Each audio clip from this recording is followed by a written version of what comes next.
What is up, guys? It's XOSC Modern Warfare here, Gamertag Banjo Chicken, and welcome back to another tutorial. So in this tutorial I'm going to be showing you guys how to set up and install offline stealth files so that you can get online for free with offline files.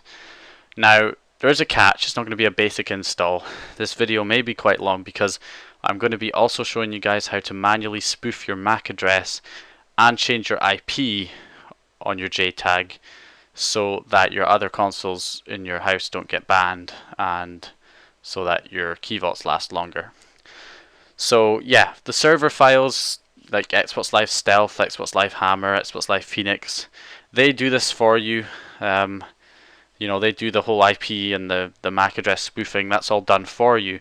But with offline files, it's not done for you, and therefore you can easily get all your other consoles in your house banned if your RGH gets banned with offline files, and your KVs can last, well, your KVs can get banned every day because your MAC address gets flagged after the first KV ban, and whenever you put a new key vault on there, the MAC address is still flagged, so it'll get banned really quickly as well.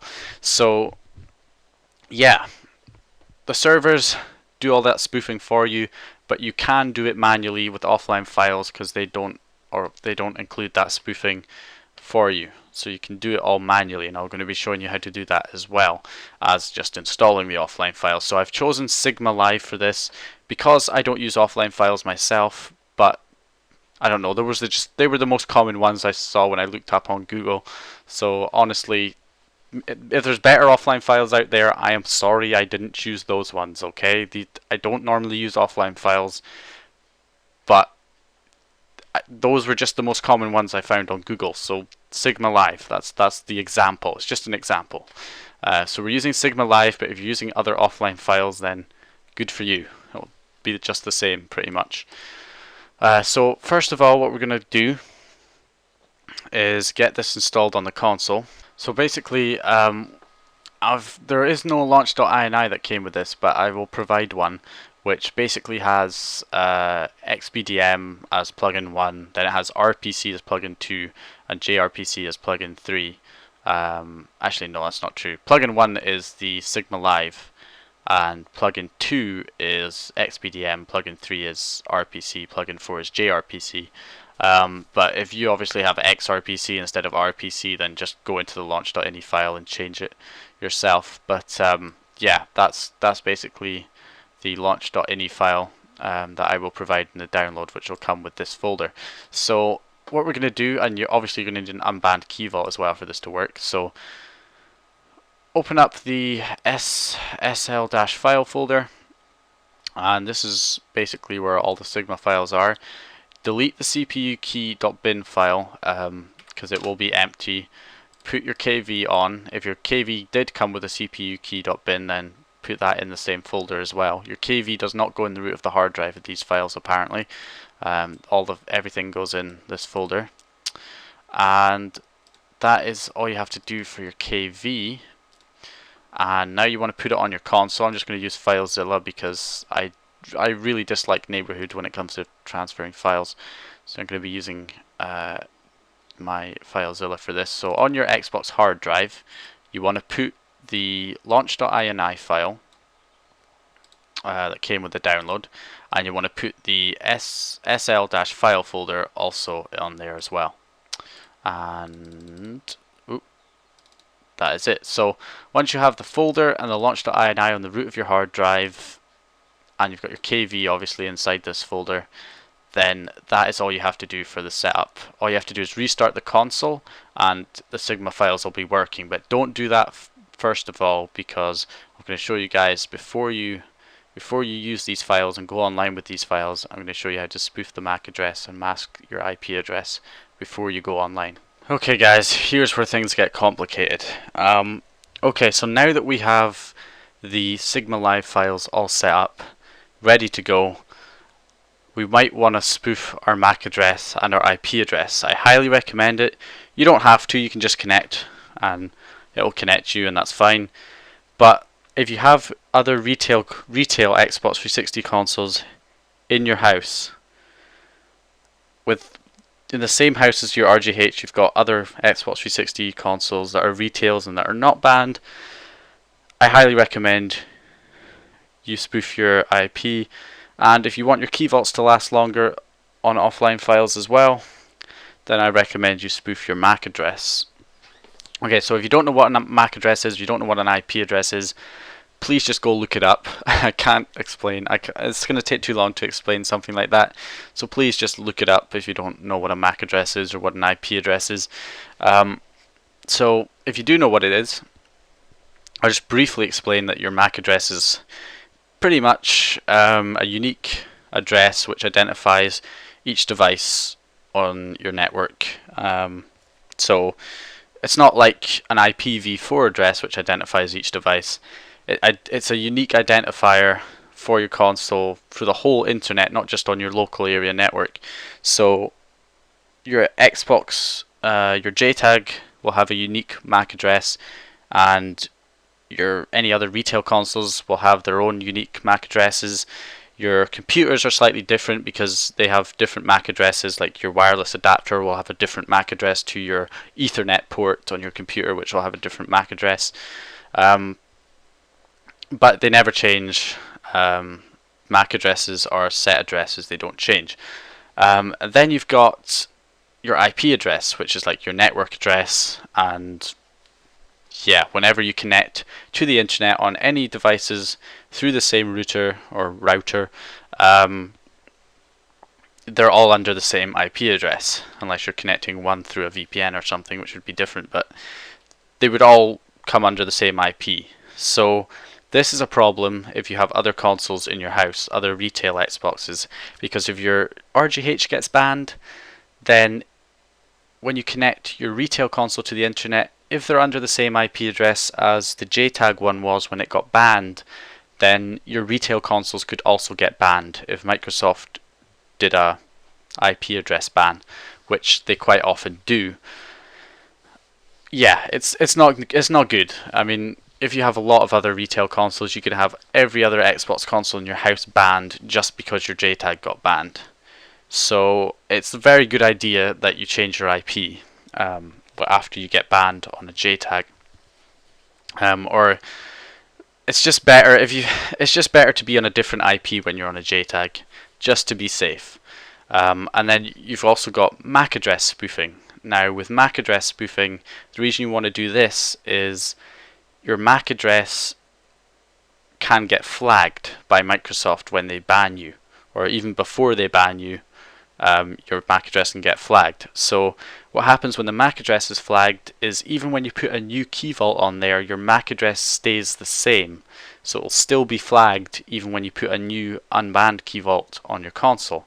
This will cause the new key vault to get banned a lot quicker. So you want to spoof your MAC address so your MAC address is different every time, and that way you avoid that problem. It's because your MAC address will be different and it won't be flagged anymore.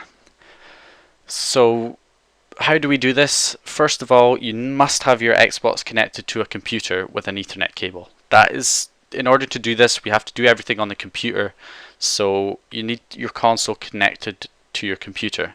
So it's like your computer's a middleman. The console's connection goes from the console to the computer, and then from the computer to the router or router. Whereas normally your console would just directly connect to the router with Ethernet or wireless. It doesn't slow down the speed at all. In fact, going through your computer's connection is usually faster than wireless direct to the router. But you definitely you must have that set up if you want to spoof your MAC or your IP. You have to have that set up. So your console needs to be connected to your computer with a network cable, and then your computer needs to have some kind of wireless connection, like wireless adapter or wireless card, and it uses that to connect to the router or router. So first off, let's look at IP address spoofing first of all. So you're not actually spoofing your IP address, you're just changing it so it's a different IP address on your RGH to the other consoles in your house. So if you just have your other consoles connecting directly to the router, then you can set it up so that your Jtag connects through a VPN. So your Jtag will be on a different IP to all the other consoles in your house, and therefore if your Jtag gets IP banned, it won't ban the other consoles in your house. Really simple solution. You need a VPN though to do that. If you've got a static IP address, which means it doesn't change at all even when you reset your router and stuff like that, get a VPN. There's no other way really, other than changing. So get a VPN if you've got a static IP. If your IP is dynamic and you only have maybe 2 consoles in your house, like one Jtag, one retail, then with a dynamic IP address, which means it changes like every time or every few days or every time the router's reset, it gets a different IP, then you don't need a VPN for that. You can simply, when you're on your Jtag, you're on one IP. When it gets banned, restart the router, plug it, unplug it, plug it back in, wait for it to reconnect, it'll get a different IP, and then you can boot up your retail console and it'll be on a different IP and it won't get banned. So you can do that. You can do that way, but if we're going to be using a VPN, then the way to do it, once you have your console connected to your computer and you've got the network set up that way, you want to go to computer, you want to go to network and sharing center, and change adapter settings. And then I've disabled all these other adapters because you most likely won't have them. The only 2 ones that are important right now are local area connection and wireless network connection. Local area connection is your Ethernet port on your computer, which is connected to the console with a network cable. So local area connection is your Xbox. Wireless network connection is your wireless connection that connects to the router or router. And that's what's getting you internet. So if we're going to be using a VPN, we need another adapter in here, a VPN adapter. So I have a VPN called IPVanish, and let's have a look here. So if you've got some kind of software VPN like this, where if you want to connect to a server, you have to open up this kind of user interface software to connect to a server. Let's connect to a VPN. So what you want to do if you have something like this is never go for OpenVPN or anything with OpenVPN. No, just don't go for it. You want to go for L2TP or PPTP, whichever one you prefer. L2TP is more secure, but when you're just using it to mask your IP address, it doesn't really matter. But I'll just go with L2TP. I'm going to connect to a UK server because it will give me the best ping, and that's it. Obviously, if you live in the US or something, you would connect to a US server to give you the best kind of connection. But anyway, you just click connect and it will attempt to connect me to the network. Okay, so now I am connected to a server in London. So now that I'm connected to a VPN, it should have created, there it is, it's created another adapter, another VPN adapter right here. So once I have this adapter, I can then go on to properties, go into sharing, allow network users to connect through this computer, and select my local area connection, which is my Xbox, as the adapter that I want to share the internet connection with. Now that I've done that, whenever I turn my console on and it connects to Xbox Live, it's connecting through the VPN. So it'll be on a different IP to all the other Xboxes in my house. And that is how you protect yourself from getting IP address banned. And like I say, if you have a dynamic IP, you can just restart the router to change the IP address whenever the console gets banned. So that's it. That is how you basically mask your IP. And now we're going to look at masking your MAC address. So in order to basically spoof your MAC address, you want to go on your local area connection, which is your Xbox basically. Click on configure, go to advanced, scroll down, you'll find locally administrated address, and there is the MAC address. This is actually already spoofed. That's not my actual MAC address for this adapter, that's already spoofed. But yeah, you'll have a MAC address in here that that is your MAC address. You can manually change it in here, but that often doesn't work. It works for some, it doesn't work for others. Mine, it doesn't work like this, so yeah, it just won't connect properly if I change it manually in here. So if that happens, use a program like TMAC, which I will put in the description as well. This is free. You can just freely download it and install it. It's really simple to install. Once you have it, you simply select your local area connection, which is your Xbox. Click random MAC address, so I'll change it to this address here. Click change now, wait a few seconds. I'll say it's done. You can see it's changed to 001E, 5D, etc. And now if we look inside configuration, we can see it has changed to a different MAC address. So when your key vault gets banned, all you want to do is before you put another key vault on, just click random MAC a few times, change. There, you got a different MAC address and it's not going to be flagged anymore. There we go. So that is how you spoof your MAC address. That one's pretty damn simple if you use a program like this. And that is it. That is how you spoof your MAC and mask your IP address. Once you've done that, you're ready to go online with offline files, and you can be rest assured that your MAC address, you can easily get rid of a MAC address flag, and you can be safe in the knowledge that your retail consoles are not going to get banned if your RGH gets banned. So now that I've done that, I will now switch my console on and we can connect to our offline files and connect to Xbox Live, and that will be it. I'll go over to the Xbox and show you what to do from there.